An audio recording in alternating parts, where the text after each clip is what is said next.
harus pakai suap. Kalau ndak nyuap, ndak dapat izin. Kalau memberi uang lalu ditangkap, dibilang nyuap. Yang dikorbankan yang memberi uang. Sehingga di sini, di Indonesia ini ndak ada kepastian hukum karena birokrasinya itu tidak bisa menegakkan hukum. Korupsi dan mencuri itu beda, kata Cak Nur Kholis Majid. Kalau korupsi itu kan objek dan korbannya jelas. Yang dicuri ini, yang rugi ini.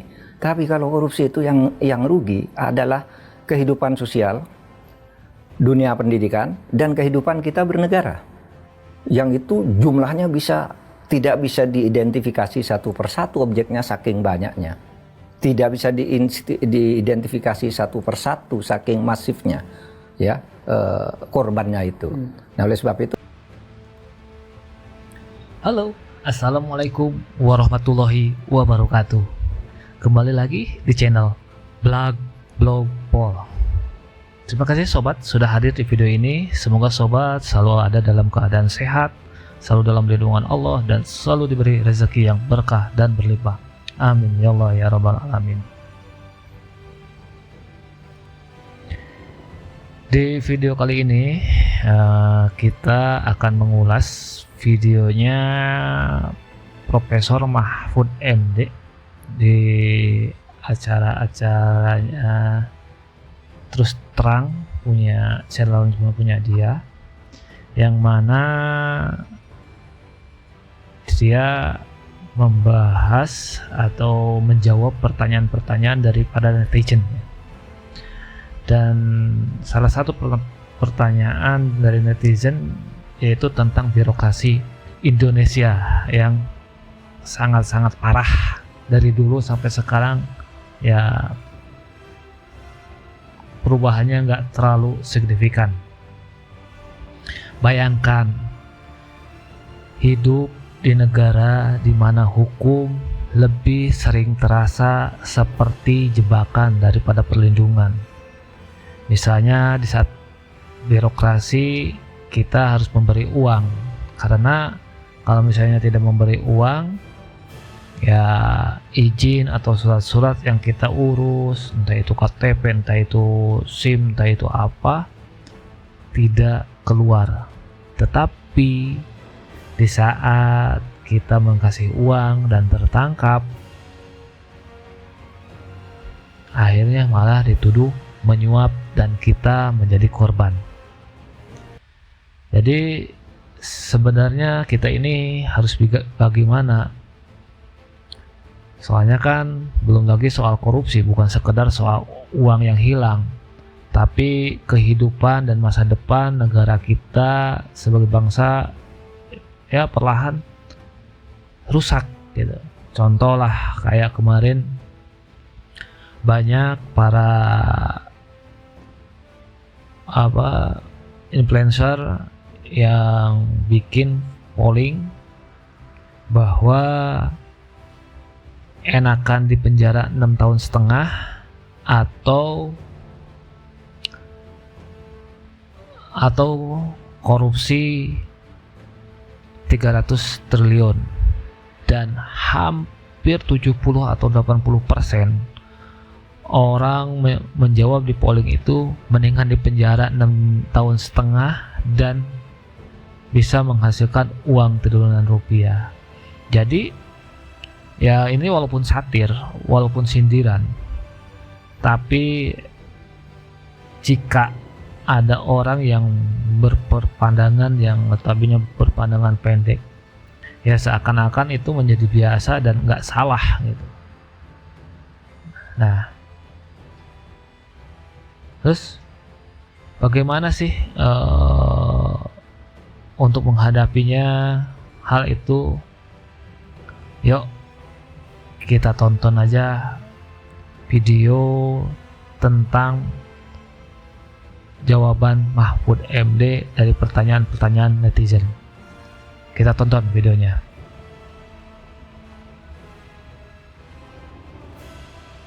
Korupsi ini, Pak. Nah, pertanyaan saya dalam upaya memberantas korupsi ini, yang mana tantangan terbesarnya adalah budaya korupsi di birokrasi. Nah, menurut Bapak, apa langkah strategis yang harus diambil agar reformasi birokrasi dapat benar-benar efektif dan berkelanjutan? Nah, yang kedua nih Pak, di media sosial banyak beredar info bahwa Bapak diminta menjadi jaksa agung oleh Bapak Prabowo. Apakah benar itu Pak? Kalaupun benar, apa yang pertama kali akan Bapak lakukan jika Bapak dilantik menjadi jaksa agung? Mungkin itu saja Pak, akhir kata selamat tahun baru dan jangan lelah untuk mencintai Indonesia. Dara namanya ya Camelia ya. Namanya agak-agak kurang jelas karena buru-buru. Tapi Camelia. Iya, iya. Tapi wajahnya tampil dan ketahuan Pak orangnya. Jadi dua Pak tadi ya pertanyaannya. Tapi dimulai dengan senang ada kanal Pak Mahfud. Jadi kami bisa langsung menyampaikan pendapat, menyampaikan masukan. Ditanggapi dulu Pak Mahfud. Apa Pak? Baik, betul tuh. Jadi pengamatan, saya sebut Camelia saja ya, karena saya dengar ujungnya. Pengamatan Camelia memang yang buruk di tempat kita itu adalah birokrasi. Dulu zaman Bu Mega jadi presiden itu pernah ada istilah birokrasi keranjang sampah. Karena birokrasi sudah berusaha dibenahi dengan berbagai cara, tetap aja korupsi itu berkembang di birokrasi.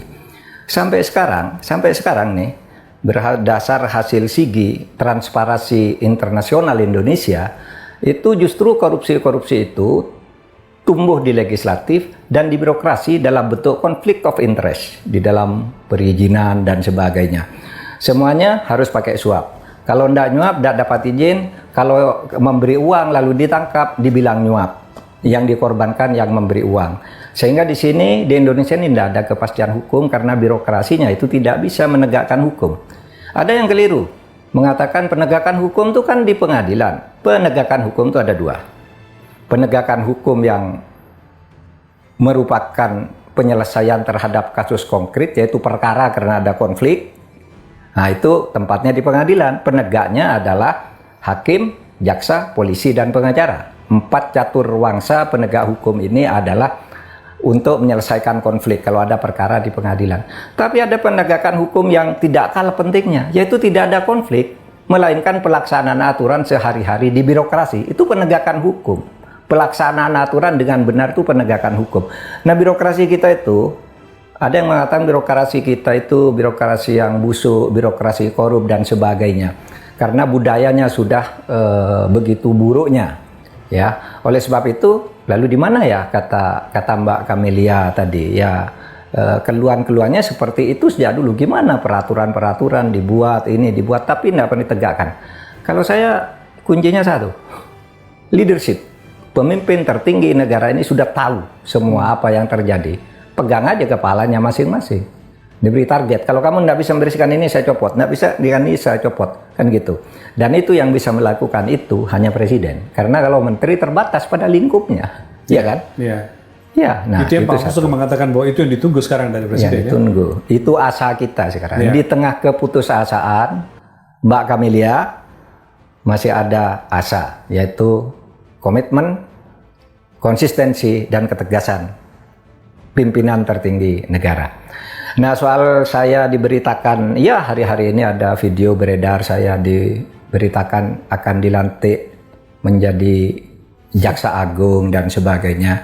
Itu semuanya hoax.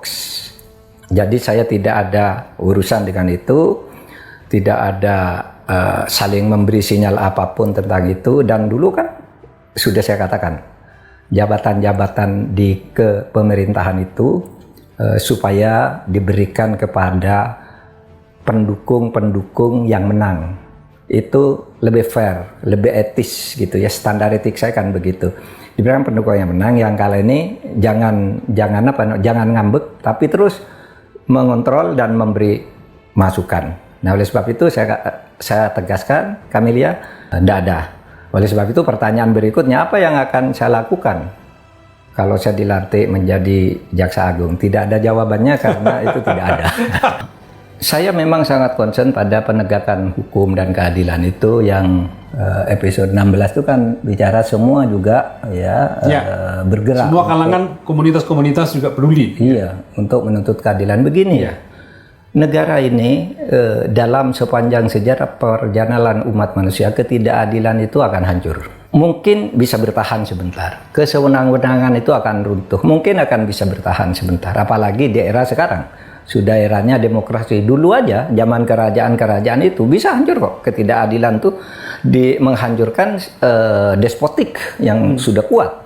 Apalagi di zaman demokrasi. Nah, oleh sebab itu kalau kita ingin membangun negara, maka ya harus memperjuangkan keadilan. Karena keadilan itu kunci kelangsungan negara. Saya ingin mengutip ungkapan Sayyidina Ali ketika beliau mengatakan, ini dalam bahasa Arab ya, Mas Mr. X, tabqa ad-daulah al-adilah wa in kanat kafiratan wa tafna ad-daulah al-zalimah wa in kanat muslimatan. Apa itu, Pak? Artinya akan kuat dan abadi, bertahan lama suatu negara itu kalau diperintah dengan adil. Meskipun negara itu negara orang kafir. Sebaliknya akan cepat musnah dan hancur suatu negara itu kalau diperintah dengan tidak adil atau zalim, meskipun pemimpinnya memakai jubah muslim. Nah, oleh sebab itu kalau kita cinta kepada negara ini, mari bangun keadilan tanpa pandang bulu, tanpa pandang agama, tanpa pandang suku, tanpa pandang ras. Siapapun yang berbuat kedoliman kita sikat, siapapun yang menjadi korban kezaliman kita bantu.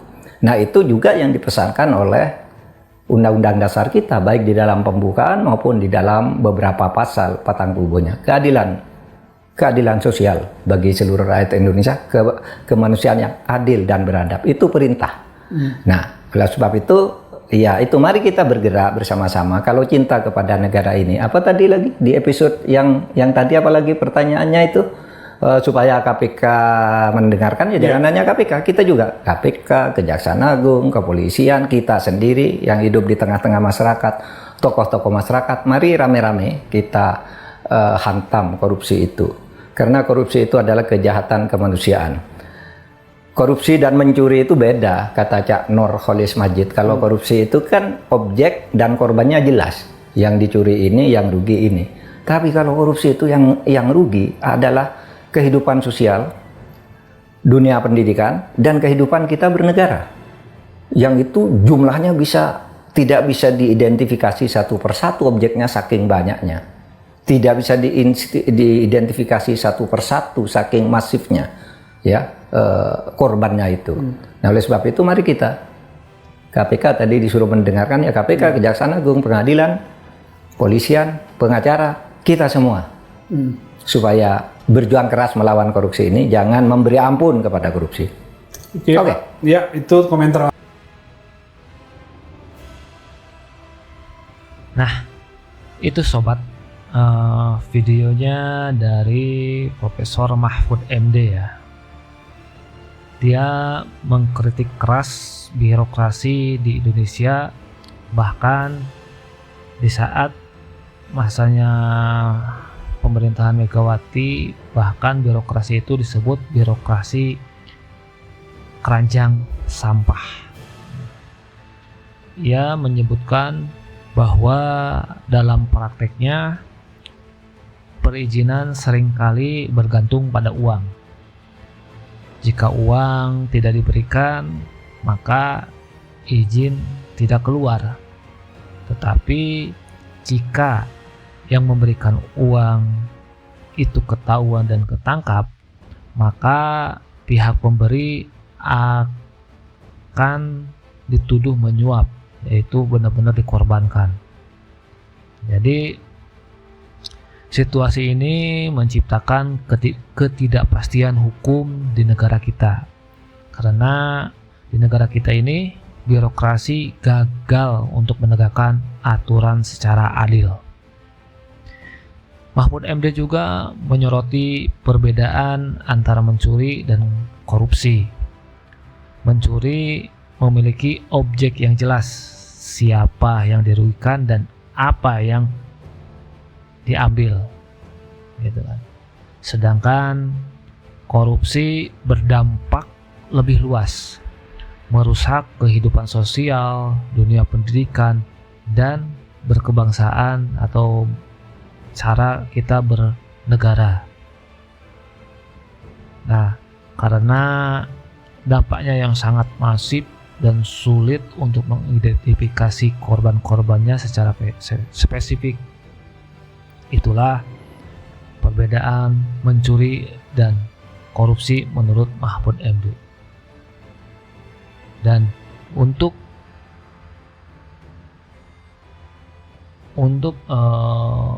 masukannya dan untuk masukan, sedangkan masukan Mahfud MD untuk pencegahan hal tersebut sebenarnya tetap ada di ujung puncak kepemimpinan, yaitu leadership. Ya, kalau mau gak mau presidennya harus tegas, karena Mahfud MD bilang menteri itu memiliki keterbatasan, karena yang bisa lebih berkuasa yaitu puncak kepemimpinan presiden. Jadi emang ya kita menunggu dan berharap asa kepemimpinan yang tegas gitu. Jadi kata Mahfud MD selalu bilang, jika ingin memberantas, di mana suruh ketuanya atau pimpinannya cabut-cabut, tegas gitu. Nah itu, jadi emang harapan untuk mengubah itu semua ya ada di tangan presiden dan ketegasan, konsistensi dan integritas seorang pemimpin. Balik lagi ke mantan ketua KPK ya, Taufikur Rahman Ruki. Dia juga menyatakan bahwa untuk memberantas korupsi ada di puncak dua kepemimpinan, yaitu presiden dan MA. Bagaimana tanggapan sobat semua?